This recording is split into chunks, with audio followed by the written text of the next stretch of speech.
সুপ্রিয় দর্শক, আজ আমাদের মাঝে উপস্থিত রয়েছেন সঙ্গীত শিল্পী স্মৃতিকণা পাল। শুভ সকাল, কেমন আছেন? শুভ সকাল, খুব ভালো আছি। আপনি ভালো আছেন? আমি বেশ ভালো আছি, ধন্যবাদ আপনাকে। একটু আপনার গানের জার্নিটা জানতে চাই, যে সঙ্গীত মনা পরিবার থেকে উঠে আসা নাকি নিজের ভালো লাগা থেকে গানের সাথে যুক্ত হওয়া? না, আমাদের পরিবার আসলে ছোটবেলা থেকেই আমার গান শেখা। আমার বড় বোন, মানে আমার জ্যাঠাতো বোন সুপ্রিয়া পাল, ওর কাছে আমার হাতে খড়ি, একদম ওর কোলে বসেই আমার গান শেখা। এবং আমাদের পরিবারের সবাই সাংস্কৃতিক মনা। আমার বাবা খোল বাজাতেন এবং আমাদের বাড়িতে প্রতি বৃহস্পতিবারই কীর্তন হতো। সেখানে আমাদের সবাই মিলেই আমরা কীর্তন করতাম। যাই হোক, আমাদের পরিবারের সবাই আসলে আমরা সাংস্কৃতিক মনাই পরিবার। এখান থেকে আমার গান শুরু। আচ্ছা, আপনি একজন মিউজিক টিচার, আপনার শুরুটা কোথায় শেখা হয়েছে এবং পরবর্তীতে কোথায় শিখেছেন? আমার তো মূলত ওই শেখা, আর আমার বাড়ি যশোর।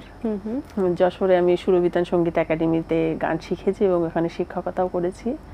এবং কিংসুক সঙ্গীত একাডেমি, ওখানে আমি গানের পরীক্ষা দিয়েছি। ধ্রুব পরিষদের পরীক্ষা আমি পঞ্চম বর্ষ পর্যন্ত ওখানে করেছি। এবং অখিল বিশ্বাস নামে একজন স্যার ছিলেন, ওনার কাছেও শিখেছি। শাহ মোহাম্মদ গোলাম মোর্শেদ, গৌর গোপাল হালদার, মোশাররফ হোসেন স্যার এবং আরও ইত্যাদি অনেকেই আছে আসলে সঙ্গীত গুরু, অনেকের কাছে আমার শেখা। তারপরে ঢাকায় এসে আমি বেঙ্গল ফাউন্ডেশনে ওস্তাদ মাস্কর আলী খাঁর কাছে উচ্চাঙ্গ সঙ্গীত শিখেছি। এবং ওখানে পরে আমরা যেতাম, ওই স্যার যেগুলো, ওস্তাদজি যেগুলো শিখিয়ে যেতেন ওগুলো অনুপ বড়ুয়া শিখাতেন। এবং আমি রেজনা চৌধুরী বন্যার কাছেও শিখেছি, দিদির কাছে শ্রদ্ধেয়। তারপরে সত্যি কথা বলতে আমার অনেক সৌভাগ্য, আমি অনেক বড় বড় ওস্তাদের কাছে শেখার সুযোগ হয়েছে আমার। সুধীন দাস স্যারের মানে কাকার কাছেও শিখেছি, সৌরভ হোসেন স্যারের কাছেও শিখেছি।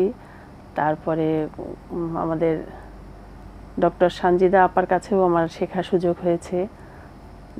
অনুপ ভট্টাচার্য, ওনার কাছেও আমার শেখার সুযোগ হয়েছে। মানে অনেক সৌভাগ্য। এবং বর্তমানে আমি নজরুল ইনস্টিটিউটে ডিপ্লোমা কোর্স করছি।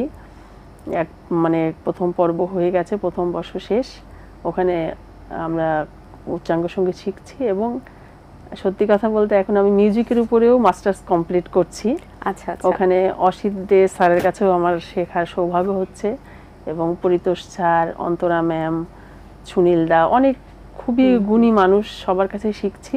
মানে এখনো শেখার ইচ্ছা আছে।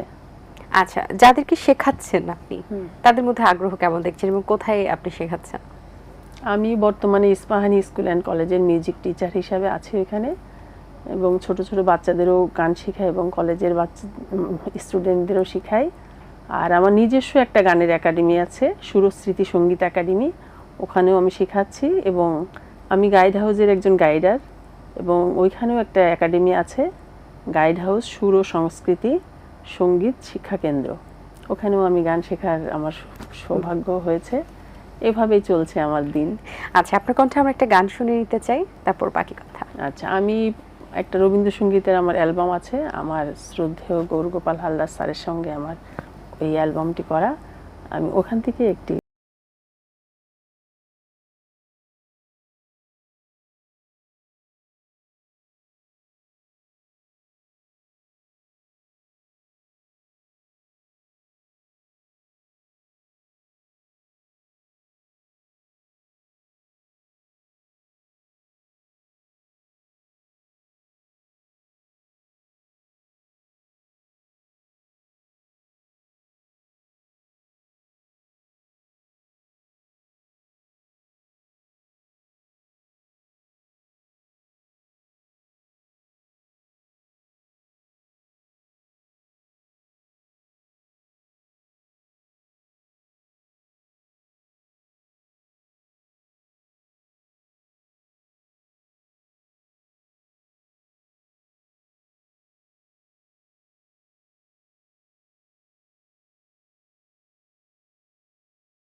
শুনি। বাহ, দারুণ, ধন্যবাদ আপনাকে। তাকেও আপনার ধন্যবাদ। গানের অ্যালবাম রয়েছে 3টে এবং সেখানে 12টি করে গান রয়েছে। সো এই অ্যালবামগুলো কি ধরনের, কোন ধরনের গান এখানে স্থান পেয়েছে? আমার প্রথম অ্যালবাম করেছি আমি কলকাতা থেকে, ওখানে মিউজিক কথা সবই ওখানকার। ওটাতে আমার সবগুলো গানই এক একটা গান এক এক রকমের। আমি কোনোটা দেশের গান করেছি, কোনোটা বাউল অঙ্গের গান করেছি, সেমি ক্লাসিক্যাল গান করেছি, আধুনিক গান, এইভাবে আমার পুরো গান করা। আর একটা রবীন্দ্রসঙ্গীত যেটা সিডি আমার স্যারের সঙ্গে করেছি, ওটাতেও আমি সব ধরনের রবীন্দ্রসঙ্গীতের বিভিন্ন পর্যায়ের গানগুলো করেছি। এবং মাইকেল মধুসূদন দত্তের কবিতা থেকে কিছু গান, ওখানে আমরা যেহেতু যশোরের, মাইকেল মধুসূদন দত্ত যশোরের, আমাদের যশোরে খুব ভালো এই মাইকেল মধুসূদন মধুকবি আর কি, মধুগীতি ও চর্চা হয়, ওখানেও আমার গান করার সৌভাগ্য হয়েছে। আচ্ছা, আপনি যাদেরকে শেখাচ্ছেন, বাচ্চাদেরও শেখাচ্ছেন, কলেজ পড়ুয়াদেরকেও শেখাচ্ছেন, আবার অনেক মারাও এখানে মারাও বাচ্চাদের সাথে মারাও গান শেখে। বাহ, কোন প্রজন্মদের মধ্যে সবচেয়ে বেশি আগ্রহ দেখছেন? আমার তো মনে হয় মাদের মধ্যে আগ্রহটা বেশি। আসলে অনেক মারাই আছেন যারা আগে গান করত, এখন সংসারের জন্য, পরিবারের জন্য এখন হয়ে ওঠে না, কিন্তু আসলে তাদের গলা অনেক ভালো, খুবই ভালো। একজন তো খুবই ভালো রবীন্দ্রসঙ্গীত করে, আমার ইচ্ছা আছে ওনাকে আর মানে রেডিও টেলিভিশনে অডিশন দেওয়ানোর, সেইভাবে আমি তাকে নিয়ে পরিকল্পনা করছি এবং আগাচ্ছি, এবং তার যথেষ্ট আগ্রহ আছে। বেশ, নতুন প্রজন্মে যারা কাজ করছেন তাদের গান তো নিশ্চয়ই শোনা হচ্ছে, তাদের মধ্যে সম্ভাবনা কেমন দেখছেন, বা কার গান শুনলে ভালো লাগে? শুনি নতুন নতুন গান, অনেকের গানই শুনি, বাংলাদেশের অনেকেই আছে, তবে ইন্ডিয়ান গান আমাকে বেশি টানে। আচ্ছা, যেমন শুভমিতার গান আমি খুব পছন্দ করি, ইন্দ্রাণী সেন, তারপরে শ্রেয়া ঘোষাল। যেমন আমার মেয়ে যেমন সবসময় গান শোনে, আমার মেয়েও গান করে, আমার দুই মেয়ে, ছোট মেয়েও গান করে, বড় মেয়েও গান করে। তা আমার মেয়ে যখন গান শোনে সেই গানগুলোও আমার শোনা হয়। আসলে সবার গানই ভালো। আর ইন্ডিয়ান তো লতা মঙ্গেশকর, আশা ভোসলে, ওনারা তো আছেনই, ওনাদের গানের তো আসলে তুলনা হয় না, কিন্তু আগের গানগুলোও খুব ভালো লাগে। আচ্ছা, এবার আরেকটি গান শুনবো, আপনার একটি মৌলিক গান।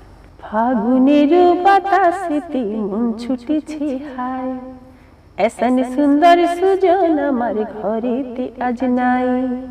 ফাগুনের বাতাসেতে মন ছুটেছে হায়, এসন সুন্দর সুজন আমার ঘরেতে আজ নাই। তোর সাথে আজ পালিয়ে যেতে মনটা ভীষণ চায়, তোর সাথে আজ পালিয়ে যেতে মনটা ভীষণ চায়। ও সুজন ঘরে ফিরে আয়, ও সুজন ঘরে ফিরে আয়, ও সুজন ঘরে ফিরে আয়, ও সুজন ঘরে ফিরে আয়। আচ্ছা, এটা কি সুন্দর একটি গান? এটা কি কোনো অঞ্চল ভিত্তিক জায়গা? ঝুমরি গানের ইসে, কিন্তু এই গানে মানে বলতে গেলে এত নাচ এই গানে হয়েছে, আমি নিজেও জানি না যে কারা আমার এই গানে আর কি নাচ করেছে। মানে আমি ইউটিউবে সার্চ দিয়ে দেখি অনেক মানে নৃত্যশিল্পী আমার এই গানটার সাথে আমার আসলে অনেক বড় একটা পাওয়া, খুব ভালো লাগে না? অবশ্যই এটা একটা ভালো লাগার বিষয় যে আপনার গাওয়া গানই এত পারফেক্ট, স্পেশালি মনে স্কুল কলেজে কম্পিটিশন গুলোতে এই ধরনের গান বা প্রোগ্রাম গুলোতে এই ধরনের গানের নাচ, এবং এটা আমার অনেক সৌভাগ্য যে জি বাংলাতেও আমার এই গানটার সাথে নাচ হয়েছে, এবং টেলিভিশনেও হয়েছে, চট্টগ্রাম টেলিভিশনে হয়েছে, বিভিন্ন ইসেও হয়েছে এই গানের সাথে নাচ। আমার খুব ভালো লাগে, এটা আসলে আমার অনেক বড় পাওয়া। বেশ, আপনার তো অনেক পুরস্কার রয়েছে, অনেক অর্জন রয়েছে, সেগুলো সম্পর্কে জানাবেন। 23 সালে আমি মাওলানা আব্দুল খান ভাসানী পদক পেয়েছি, তারপরে কাজী নজরুল ইসলাম স্মৃতি পদক পেয়েছি, তারপরে মাওলানা আব্দুল হামিদ খান ভাসানী স্মৃতি পদক, বিশ্ব শান্তি পদক, এবং আমি গত বছর পেয়েছি মাদার তেরেসার একটা অ্যাওয়ার্ড পেয়েছি, এবং আমরা দুই মেয়ে সহ আমিও পেয়েছি। এটা আমার অনেক বড় একটা অর্জন।